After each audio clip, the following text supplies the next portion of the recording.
सुनिए जी, मैं तो बहुत फर्मली बिलीव करता हूं इस चीज में, work hard in silence, let the success make noise.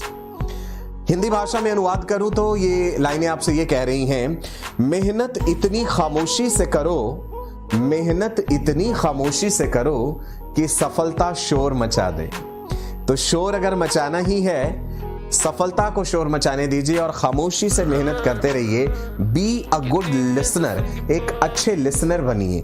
बोलिए कम, सुनिए ज्यादा। ये गुरु मंत्र है, इसको आप बांध लीजिए अपने साथ। चलो जी।